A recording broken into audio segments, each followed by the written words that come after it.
विराट कोहली और अनुष्का है। विराज बैठ प्रसन्न हो। जी अभी ठीक। हाँ, नहीं ठीक ही रहना चाहिए। हम आपको अपने प्रभु का विधान बताते हैं थोड़ा सा।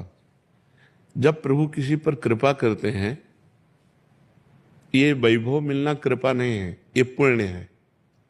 पुण्य से एक घोर पापी को भी देखो, पाप करके भी उनका कोई पुण्य है जिससे वो सुकृत पूर्व के सुकृतवश चल रहे हैं, नया पाप है। ये वैभव बढ़ना या यश बढ़ना, ये भगवान की कृपा नहीं मानी जाती।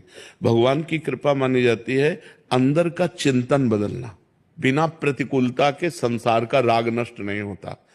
किसी को भी वैराग्य होता है तो संसार की प्रतिकूलता देखकर वैराग्य होता है। सब कुछ हमारे अनुकूल है तो हम आनंदित होकर उसका भोग करते हैं। जब हमारे ऊपर प्रतिकूलता आती है तब ठेस पहुंचती है कि इतना झूठा संसार, तो अंदर से भगवान रास्ता देते हैं। ये सही है।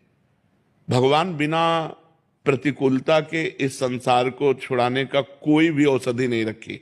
आज तक जितने बड़े महापुरुष हुए हैं, जिनका जीवन बदला है, उनको प्रतिकूलता का दर्शन करके बदला है। तो कभी प्रतिकूलता आए तो उस समय आनंदित हो कि मेरे ऊपर अब भगवान की कृपा हो रही है, कि मुझे सतमार्ग में चलने की प्रेरणा मिल रही है। अंदर का चिंतन हो जाए, प्रभु बहुत जन्म व्यतीत हो गए, अब एक बार आपसे मिलना चाहते हैं, एक बार आपसे मिलना चाहते हैं प्रभु, मुझे आप चाहिए, अब संसार नहीं। तो बात बन जाएगी, तो बात बन जाएगी। बाबा, क्या नाम जब से हो जाएगा पूरा।